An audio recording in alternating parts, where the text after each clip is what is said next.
സംസ്ഥാനത്തെ യുവാക്കളിൽ എയ്ഡ്സ് ബാധിതരുടെ എണ്ണം വർദ്ധിക്കുന്നതായി പഠനം. 15-നും 24-നും ഇടയിൽ പ്രായമുള്ളവരിൽ MSM അഥവാ സ്വവർഗരതിയുമായി ബന്ധപ്പെട്ടുള്ള HIV ബാധിതരുടെ എണ്ണം ആശങ്കാജനകമായ രീതിയിൽ വർദ്ധിക്കുന്നതായാണ് റിപ്പോർട്ട്.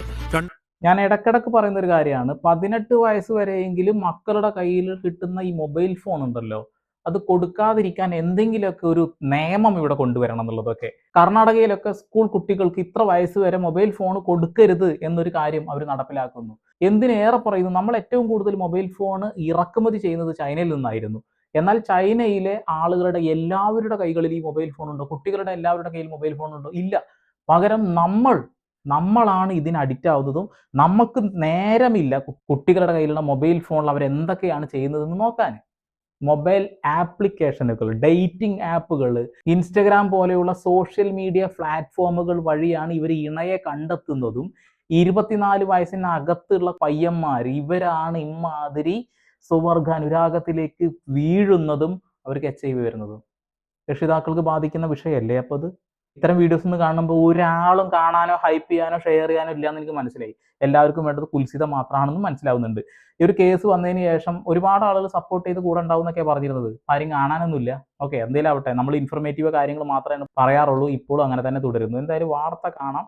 ഇത് നിങ്ങൾക്ക് ഇൻഫർമേറ്റീവായി തോന്നുകയാണെങ്കിൽ ഒന്ന് ഷെയർ ചെയ്യും. 2025-26 സാമ്പത്തിക വർഷത്തിൽ പുതിയ HIV കേസുകളിൽ 29% MSM എങ്കിൽ 2026 സാമ്പത്തിക വർഷത്തിലെ ആദ്യ 3 മാസങ്ങളിൽ മാത്രം ഇത് 31% വർദ്ധിച്ചിട്ടുണ്ട്. കേൾക്കണം, വളരെ ഞെട്ടിപ്പിക്കുന്ന ഒരു സംഖ്യയാണിത്. 3 മാസത്തിന്റെ അകത്തെ കാര്യമാണ്. 3 മാസത്തിനകം 426 കേസാണ് കൊല്ലം, തിരുവനന്തപുരം ജില്ലയിൽ 3 മാസത്തിനിടയിൽ കണ്ടെത്തുന്നത്. അതിൽ 155 ആളും സ്വവർഗ അനുരാഗം വഴിയാണ് പോയിട്ടുള്ളത്. ഏത് ജില്ലയിലാണ് ഏറ്റവും കൂടുതൽ ഈ സ്വവർഗ അനുരാഗികൾ എന്ന് എനിക്ക് വലിയ പിടിയൊന്നുമില്ല. എന്നാൽ പോലും കൊല്ലം, കൊട്ടാരക്കര ഭാഗത്തൊക്കെയാണ് ഏറ്റവും കൂടുതൽ ട്രാൻസ്ജെൻഡേഴ്സിനെ കണ്ടുകൊണ്ടിരിക്കുന്നത് അല്ലേ. ഇവർ റോട്ടിലിറങ്ങിയിട്ട് തുണി പൊക്കിയ സമരമൊക്കെ നിങ്ങൾ കണ്ടതല്ലേ. അപ്പൊ തിരുവനന്തപുരം ജില്ലയിൽ അത്യാവശ്യം ഉണ്ട് എന്നുള്ളതാണ്. പിന്നെ തൃശ്ശൂർ മാത്രം 417 കേസിൽ 116 കേസും സ്വവർഗ അനുരാഗം മൂലം ഉണ്ടായതാണ് കേട്ടോ. അപ്പൊ ജില്ലകൾ അത്രക്ക് മോശമൊന്നുമല്ല. കാസർഗോഡ് ജില്ലയിലാണ് ഏറ്റവും കുറവുള്ളത്. 10 എണ്ണത്തിൽ 7 കേസ് സ്വവർഗ അനുരാഗം. പിന്നെ ഉള്ളത് കോഴിക്കോട്, മലപ്പുറം, വയനാട്. ഈ 3 ജില്ലയിലും കൂടാകെ 17 കേസുള്ളത്. അതിൽ ഈ 3 കേസിലുള്ള ഈ സ്വവർഗ അനുരാഗം വഴി. ബാക്കി ഇതിന്റെ ഡീറ്റെയിലിംഗ് ആയിട്ട് മുഴുവൻ ഒന്നിരുന്ന് കേൾക്കണം കേട്ടോ നിങ്ങൾ. എന്നതിന് ശേഷം മൊബൈൽ ഫോണിന്റെ കാര്യത്തിൽ ഒരു തീരുമാനം ഉണ്ടാക്കാൻ പറ്റുമെങ്കിൽ രക്ഷിതാക്കൾ അത് ചെയ്യുക. വിദ്യാഭ്യാസ മന്ത്രിക്ക് എത്രയും പെട്ടെന്ന് നിങ്ങൾ എല്ലാവരും കൂടെ ഹ്യൂജ് ആയിട്ട് ഒരു കംപ്ലൈന്റ് കൊടുക്കുക. ഈ കുട്ടികൾക്ക് പഠിക്കാനായ സാധനങ്ങൾ വൈകുന്നേരം 6-7 മണിക്ക് ശേഷം കുട്ടികളുടെ വാട്സപ്പിലേക്ക് അയച്ചു കൊടുക്കുന്നത് ടീച്ചർമാരെ. ഈ പരിപാടി അവസാനിപ്പിക്കുക. അപ്പോഴേ നിങ്ങൾക്ക് ഇതിന് രക്ഷപ്പെടാൻ പറ്റുള്ളൂ. കേൾക്കാം. മക്കളിൽ എയ്ഡ്സ് ബാധിതരുടെ എണ്ണം വർദ്ധിക്കുന്നു എന്നത് ജനുവരിയിൽ തന്നെ ഈ ആശങ്കയുണ്ടാക്കുന്ന റിപ്പോർട്ട് പുറത്തു വന്നിരുന്നു. അതിന് പിന്നാലെയാണ് ഇപ്പോൾ ഈ സ്വവർഗ ലൈംഗികതയുമായി ബന്ധപ്പെട്ടുള്ള HIV ബാധിതരുടെ അഥവാ MSM ബാധിതരുടെ എണ്ണം ക്രമാതീതമായി വർദ്ധിക്കുന്ന ഒരു സാഹചര്യമുണ്ട് എന്ന കണക്ക് കൂടി പുറത്തു വരുന്നത്. അതിൽ ഏറ്റവും ആശങ്കയുണ്ടാക്കുന്നത് 15 വയസ്സിനും 24 വയസ്സിനും, അതായത് വിദ്യാർത്ഥികളിലാണ് ഈ ബാധ ഏറ്റവും കൂടുതലായി കാണുന്നത് എന്നതും ആശങ്കയുണ്ടാക്കുന്നുണ്ട്. 2022 9% ആണ് ഈ വർധനവെങ്കിൽ 2024 അത് 14.2% വർദ്ധിച്ചിട്ടുണ്ട്. 2025 15.4%. അങ്ങനെ യുവാക്കളിൽ എയ്ഡ്സ് ബാധിതരുടെ എണ്ണം വർദ്ധിക്കുന്നത് ക്രമാതീതമായി ആശങ്കാജനകമായി വർദ്ധിക്കുന്നു എന്ന റിപ്പോർട്ടാണ് പുറത്തു വരുന്നത്. ഇതിൽ പുതിയ കേസുകൾ റിപ്പോർട്ട് ചെയ്യുന്നതിലധികവും നേരത്തെ സൂചിപ്പിച്ച MSM അഥവാ ഈ സ്വവർഗ ലൈംഗികത, ആൺകുട്ടികളിൽ ഉണ്ടാവുന്ന സ്വവർഗ ലൈംഗികതയുമായി ബന്ധപ്പെട്ട കേസുകളിലാണ് എണ്ണം കൂടുന്നത് എന്ന കണക്കാണ് പുറത്തു വരുന്നത്. 2025-26 സാമ്പത്തിക വർഷത്തിൽ അത് 29% അതിന്റെ കണക്കെങ്കിൽ ഈ 2026 ശേഷം ഉള്ള ആദ്യത്തെ 3 മാസങ്ങളിൽ മാത്രം അതിന്റെ വർധനവ് 31% മാറ്റിയിട്ടുണ്ട്. നമ്മുടെ കണക്കുകൾ, ഓരോ ജില്ലയിലെയും കണക്കുകൾ എടുത്ത് പരിശോധിച്ചാൽ ഈ ആശങ്ക നമുക്ക് ബോധ്യപ്പെടും. കാസർഗോഡ് ജില്ലയിൽ 2025-26 സാമ്പത്തിക വർഷത്തിൽ 52 പുതിയ HIV കേസുകളാണ് ഉണ്ടായിരുന്നത്. അതിൽ ഈ ആൺകുട്ടികളിൽ ഉള്ള സ്വവർഗ ലൈംഗികതയുമായി ബന്ധപ്പെട്ട്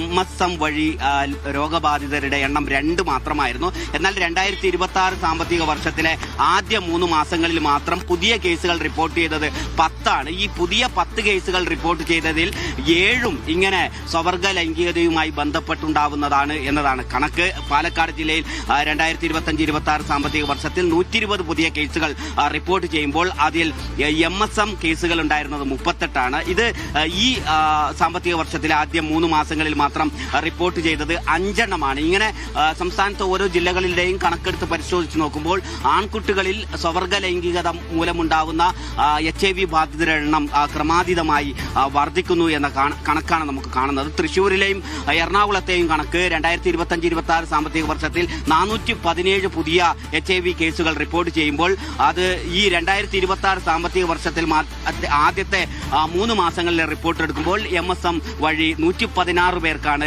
ഈ HIV ബാധ സ്ഥിരീകരിച്ചിട്ടുള്ളത്. കൊല്ലം തിരുവനന്തപുരത്തെയും 2025-26 സാമ്പത്തിക വർഷത്തിൽ 426 പുതിയ HIV കേസുകൾ റിപ്പോർട്ട് ചെയ്യുന്നു. അതിൽ ഈ സാമ്പത്തിക വർഷം 3 മാസത്തെ സാമ്പത്തിക വർഷം എടുത്ത് പരിശോധിക്കുമ്പോൾ MSM വഴി അഥവാ ആൺകുട്ടികൾ തമ്മിലുള്ള സ്വവർഗ ലൈംഗികത വഴി HIV ബാധിതരായ ആളുകളുടെ എണ്ണം 155.